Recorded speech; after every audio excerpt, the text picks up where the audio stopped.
ಕರ್ನಾಟಕ ರತ್ನ ಅಪ್ಪು ಅಭಿಮಾನಿಗಳ ಸೇವಾದಳದ ಕಾರ್ಯಕರ್ತರು ಭಟ್ಕಳದಲ್ಲಿ ಅನಾರೋಗ್ಯ ಪೀಡಿತ ಬಡ ಮಹಿಳೆಯೋರ್ವಳ ಚಿಕಿತ್ಸೆಗೆ ದಾನಿಗಳ ಸಹಾಯದಿಂದ ಸಂಗ್ರಹಿಸಿದ ಮೊತ್ತವನ್ನು ಅವರ ಕುಟುಂಬಸ್ಥರಿಗೆ ಹಸ್ತಾಂತರಿಸಿದ್ದಾರೆ.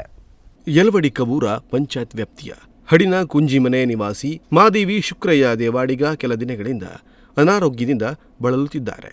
ಇವರಿಗೆ ಗಂಡ ಅಥವಾ ಮಕ್ಕಳಾಗಲಿ ಯಾರೂ ಇಲ್ಲ. ಈ ಬಗ್ಗೆ ಕರ್ನಾಟಕ ರತ್ನ ಅಪ್ಪು ಅಭಿಮಾನಿಗಳ ಸೇವಾದಳದ ಸದಸ್ಯರಾದ ತಿಮ್ಮಯ್ಯ ನಾಯ್ಕ್ ಕಳೆದ ಒಂದು ವಾರದ ಹಿಂದಷ್ಟೇ ಆಕೆಯ ಮನೆಗೆ ಭೇಟಿ ನೀಡಿ ಅವರ ಪರಿಸ್ಥಿತಿ ಗಮನಿಸಿದರು.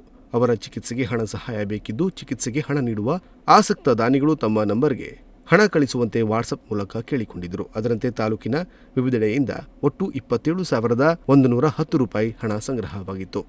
ಭಾನುವಾರ ಕರ್ನಾಟಕ ರತ್ನ ಅಪ್ಪು ಅಭಿಮಾನಿಗಳ ಸೇವಾದಳದ ಸದಸ್ಯರು ಅವರ ಮನೆಗೆ ಭೇಟಿ ನೀಡಿ ಬಡ ಮಹಿಳೆಯ ಸಹೋದರಿಗೆ ಸಂಗ್ರಹವಾದ ಹಣವನ್ನು ಹಸ್ತಾಂತರ ಮಾಡಿದ್ದಾರೆ.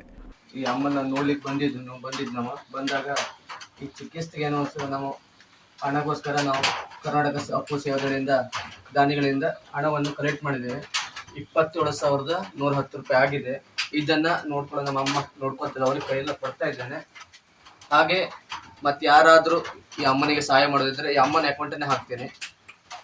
ಗೂಗಲ್ ಅದು ವಿಡಿಯೋದಲ್ಲಿ ನೀವು ಅಮ್ಮನ ಅಕೌಂಟ್ ಕೊಡ್ತೇನೆ. ಅಮ್ಮನ ಅಕೌಂಟ್ಗೆ ಡೈರೆಕ್ಟ್ ಹಾಕಬೇಕು. ಯಾರಾದರೂ ದಯವಿಟ್ಟು ದಾನಿಗಳು ಯಾರಿದ್ರು ಅಮ್ಮನನ್ನು ಸಹಕರಿಸಿ ಈ ಒಂದು ವೈರಸ್ ನಮ್ಮ ಸರ್ಪ ಕಟ್ಟಂತ ಆ ಕಾಯಿಲೆಗೆ ದಯವಿಟ್ಟು ಎಲ್ಲರೂ ಸಹಕರಿಸಿ ಒಂದು ಗುಣಮುಟ್ಟಿಸ್ಕೊಳ್ಳೋದನ್ನು ವಿನಂತಿಸ್ತೇನೆ. ದಾನಿಗಳ ಎಷ್ಟು 27,110 ಹಲವಾರು ದಾನಿಗಳಿಂದ ನಮ್ಮ ಅಭಿಮಾನಿಗಳಿಂದ ಸಂಗ್ರಹಣ ದುಡ್ಡು, ಆ ದುಡ್ಡನ್ನ ಎಷ್ಟು ಜನ ಹಾಕಿರೋರು ಎಲ್ಲರಿಗೂ ಹೃದಯಪೂರ್ವಕ ಧನ್ಯವಾದ ಬಯಸ್ತೇನೆ. ಹಣವನ್ನು ಅಮ್ಮನ ಕೈಯಲ್ಲಿ ಕೊಟ್ಟಿದ್ದೇನೆ. ನಿಮ್ಮ ಋಣವನ್ನು ನಾವು ಕೊಟ್ಬಿಡ್ತಿದ್ದೇನೆ. ಎಲ್ಲರಿಗೂ ಧನ್ಯವಾದ. ಈ ಸಂದರ್ಭದಲ್ಲಿ ಕರ್ನಾಟಕ ರತ್ನ ಅಪ್ಪು ಅಭಿಮಾನಿಗಳ ಸೇವಾದಳದ ಸದಸ್ಯರಾದ ಗಣಪತಿ ನಾಯ್ಕ್, ತಿಮ್ಮಯ್ಯ ನಾಯ್ಕ್, ಪ್ರಮೋದ್ ನಾಯ್ಕ್, ಅಶೋಕ್ ನಾಯ್ಕ್ ಉಪಸ್ಥಿತರಿದ್ದರು. ಉದಯ ನಾಯ್ಕ್, ನುಡಿಸಿರಿ ನ್ಯೂಸ್, ಭಟ್ಕಳ.